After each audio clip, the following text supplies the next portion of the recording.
Siamo arrivati all'ultima tappa di questo percorso, un viaggio che abbiamo fatto insieme, dove abbiamo parlato di ecosistemi che cambiano continuamente, di cambiamenti che arrivano ogni settimana dal message center, di identità da revisionare periodicamente, di persone da formare e accompagnare nel tempo. Abbiamo capito che la governance non è un progetto con una data di consegna, ma è un servizio continuativo. Allora, in quest'ultimo episodio vogliamo fare due cose insieme a Giorgio chiaramente. La prima è guardare indietro, ripercorrere le tappe di questo viaggio, i temi, le idee, le riflessioni che ci siamo portati a casa episodio per episodio, e la seconda è guardare avanti, capire come si costruisce una governance che sia davvero sostenibile nel tempo, con i ruoli giusti, le priorità giuste e senza cadere nelle trappole chiaramente più comuni. Come sempre, come già anticipato, qui con me c'è il solito preparatissimo Giorgio. Ciao Giorgio. Ciao Lorenzo. Grazie per essere stato il compagno di questo viaggio che abbiamo fatto insieme, ma ci aspetta quest'ultimo step. Grazie a te. Allora Giorgio, parto subito con una domanda diretta. Prima di guardare avanti facciamo un attimo un passo indietro. Allora, abbiamo affrontato tanti temi in questi episodi, se dovessimo provare a sintetizzare il filo conduttore, cosa possiamo dire? Beh, c'è un filo conduttore che è emerso in ogni singolo episodio, senza eccezioni, e che la governance non è mai solo un tema tecnico. Abbiamo parlato di sicurezza, abbiamo visto che gli incidenti non nascono quasi mai dalla mancanza di tecnologia, ma dalla mancanza di disciplina e magari anche di processi. Abbiamo parlato di collaboration, abbiamo visto che Teams, SharePoint, OneDrive diventano caotici non perché siano strumenti complessi, ma perché mancano regole di ownership e cicli di vita. Poi abbiamo anche parlato di dati, abbiamo visto che proteggere le informazioni richiede prima di tutto una cultura aziendale e non solo delle policy di data loss prevention. Il filo conduttore è sempre lo stesso, la tecnologia abilita, ma sono poi le persone, i processi, le regole che determinano se quella tecnologia crea valore oppure entropia. Certo. Questa credo che sia la cosa più importante che ci possiamo portare a casa da questo percorso. Allora, proviamo come anticipato a fare un recap vero e proprio. Episodio per episodio, cosa ci siamo portati a casa in maniera sintetica, chiaramente? Beh certo, abbiamo iniziato il nostro percorso da quella che è la consapevolezza, capire che cos'è la governance e perché è utile nelle nostre aziende. Poi abbiamo scoperto subito la prima sfida: Microsoft 365 non è statico, cambia ogni settimana, e allora la prima competenza da sviluppare è proprio quella di governare il cambiamento e non di subirlo. Da lì siamo entrati nel cuore della sicurezza, abbiamo parlato di Zero Trust, abbiamo parlato delle identità come perimetro delle sicurezze, di accesso condizionato, abbiamo parlato di concetti che sembrano astratti ma che nella pratica significano una cosa molto concreta, che non ci si può affidare per default di nessuno, nemmeno di chi sta già dentro la nostra rete aziendale. Poi abbiamo allargato un po' lo sguardo alla collaborazione, Teams, SharePoint, OneDrive, e abbiamo visto come la libertà di creare senza governance può generare entropia. I team vengono abbandonati, documenti duplicati, permessi che nessuno ricorda di aver assegnato, diventano poi la norma quando mancano regole di ciclo di vita e di ownership. Abbiamo parlato di Power Platform e del fenomeno dei citizen developer, che è una delle rivoluzioni sicuramente più interessanti degli ultimi tempi, ma anche una delle più rischiose se lasciate senza governo. Abbiamo visto in questo caso come Microsoft Purview ci può aiutare a proteggere i dati ovunque essi si trovano all'interno del nostro ecosistema e non solo dentro quelli che sono i server aziendali. Poi nell'episodio di dispositivi abbiamo capito che il perimetro fisico dell'azienda non esiste più. Ogni smartphone, laptop, tablet che accede alle risorse aziendali è parte di quell'equazione di sicurezza che dobbiamo tenere sempre da conto. Nell'episodio sulle identity governance abbiamo visto quanto sia facile nel tempo perdere il controllo anche su chi ha accesso e a che cosa, guest dimenticati, permessi accumulati e ruoli mai rivisti. Infine, l'episodio che un po' mi piace sempre di più, abbiamo parlato di persone, perché comunque costruire la governance più sofisticata del mondo è qualcosa anche magari di raggiungibile, ma se poi le persone non la capiscono, non la comprendono, non riescono a viverla e non la sento utile, resta solo un documento, qualcosa scritto su carta. Ecco, se dovessi trovare un unico filo, abbiamo visto che la tecnologia abilita, ma non sono sempre le persone, i processi e le regole a determinare se quella tecnologia crea valore oppure caos. Chiaro, l'entropia di cui abbiamo tanto parlato. Esatto. Ora proviamo a portare lo sguardo avanti da dove inizia chi vuole costruire o magari anche ha bisogno di ricostruire un modello di governance che sia poi sostenibile nel tempo. La prima cosa da fare è una fotografia onesta della situazione attuale. Prima di definire gli obiettivi, le roadmap, bisogna capire dove siamo, a che punto del nostro percorso, come sta la sicurezza, quanti sono i guest nel tenant, quanti team inattivi ci sono, se abbiamo data loss prevention policy, se i dispositivi sono gestiti, chi ha ruoli, chi non ce li ha. Questa fotografia, che noi chiamiamo assessment, è il punto di partenza obbligato, poi, perché senza sapere dove siamo diventa difficile, diventa complesso pianificare dove si vuole arrivare. Una volta che abbiamo il quadro chiaro e completo, iniziamo a lavorare per priorità. Non possiamo fare tutto insieme, dobbiamo procedere per passi.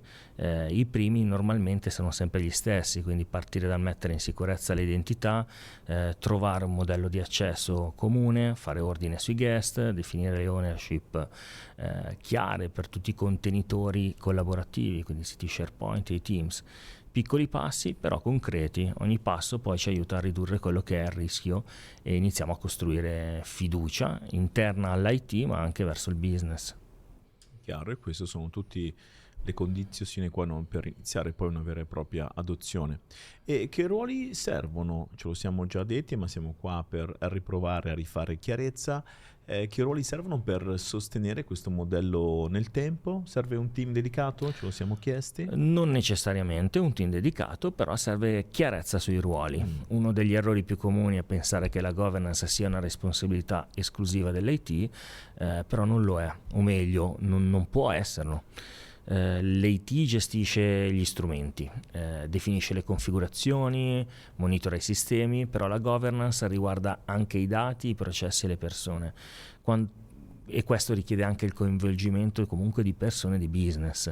Quindi il modello che funziona prevede alcune figure chiave, un owner della governance sicuramente, che coordina, mantiene quella che è la visione dell'azienda e garantisce poi anche la continuità.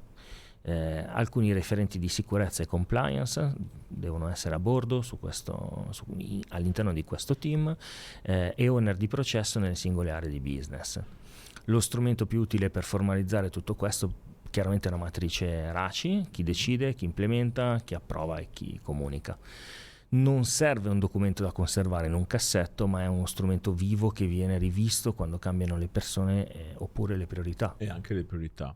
Più volte ci hai fatto degli esempi per farci capire meglio, anche in questo caso hai qualcosa da sottoporci?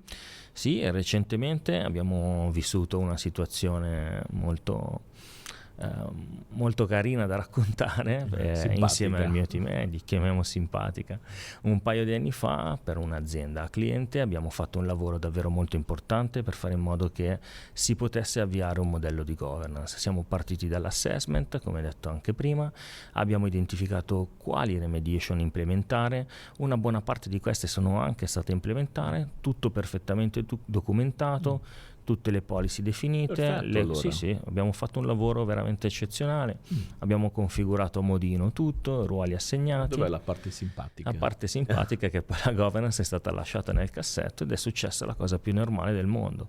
La vita aziendale è andata avanti, sono cambiate le persone, sono cambiati i processi, sono arrivati nuovi strumenti, ma nessuno aveva aggiornato il modello di governance. Quando siamo tornati, poco più di 2 anni dopo, il caos era ritornato, quindi il lavoro che abbiamo fatto 2 anni fa è tornato a essere, cioè è diventato inutile, non perché qualcuno avesse fatto qualcosa di sbagliato, ma perché la governance non è stata trattata come un deliverable, o meglio è stata trattata come un deliverable, che è un progetto con un inizio e una fine, invece deve essere intesa proprio come qualcosa di continuativo, di un servizio continuativo. Siamo comunque tornati al lavoro insieme per introdurre dei controlli periodici, abbiamo introdotto anche dei KPI misurabili, revisione periodiche degli strumenti, soprattutto introducendo anche un processo di aggiornamento della governance stessa quando cambia qualcosa di rilevante. La lezione è semplice, la governance non si consegna ma si mantiene. Ma si mantiene nel tempo. E se dovessimo provare a riassumere quali sono appunto le trappole più comuni, se così posso chiamarle, che fanno poi fallire i programmi di governance. Nel corso delle puntate ce lo siamo già detto, però ne vedo 3 ricorrenti. La prima è una governance troppo rigida, quando vengono introdotte delle policy stringenti che poi rendono impossibile agli utenti lavorare, le persone cominciano ad aggirarle e si finisce con una governance perfetta nella forma ma ignorata nella pratica. Chiaro. La governance deve trovare l'equilibrio proprio tra controllo e flessibilità. La seconda trappola è il progetto one shot, si fa un grande sforzo iniziale, si sistema tutto e poi ci si ferma. Dopo qualche mese o qualche anno, senza manutenzione, il sistema regredisce e la governance richiede continuità, non eventi isolati, è il caso che abbiamo raccontato prima. E poi c'è una terza trappola, forse la più sottile, che è quella della mancanza di comunicazione. Le regole vengono definite, gli strumenti vengono configurati, ma poi nessuno spiega alle persone della nostra azienda che cosa è cambiato, ma soprattutto perché è cambiato. Di fatto non viene poi compreso il valore, nessuno collabora e la governance diventa invisibile. Il rimedio a tutte e 3 è lo stesso: costruire processi leggeri ma continui, comunicare con chiarezza e misurare i risultati nel tempo. Bene, Giorgio, allora direi che siamo arrivati veramente alla fine di questa puntata e di questo viaggio che abbiamo fatto insieme. Una decina oramai di episodi dove abbiamo parlato di ecosistemi, abbiamo parlato del cambiamento, di sicurezza e identità, sicuramente di dati e dispositivi. Anche in questo episodio hai ricalcato l'importanza di questi temi, di automazione e anche di intelligenza artificiale, e soprattutto hai messo il focus sulla cultura aziendale e soprattutto veramente le persone, che sono la parte centrale di tutti questi cambiamenti. Temi diversi, contesti diversi, come tu hai già citato, un unico filo conduttore. La governance non è mai solo tecnologia, ma è il modo in cui un'organizzazione decide di governare se stessa in questa era digitale che stiamo vivendo. Allora, Microsoft 365 è uno strumento straordinario, ma il valore che genera dipende interamente da come andiamo poi a governarlo. Giorgio, grazie ancora per la competenza, per la chiarezza e per i casi reali molto utili che ci hanno proprio aiutato a rendere concreto tutto quello di cui abbiamo parlato. È stato un viaggio sicuramente molto interessante e ci auguriamo che questi episodi siano stati anche utili non solo per capire Microsoft 365, ma per iniziare a porci le domande giuste all'interno delle nostre organizzazioni. La governance, come abbiamo detto, inizia sempre da lì, da una domanda onesta su ma come siamo davvero messi e come stiamo governando ciò che abbiamo. Giorgio, grazie ancora e ci vedremo magari alla prossima serie. Ciao Lorenzo, grazie mille per questa avventura, speriamo nella prossima.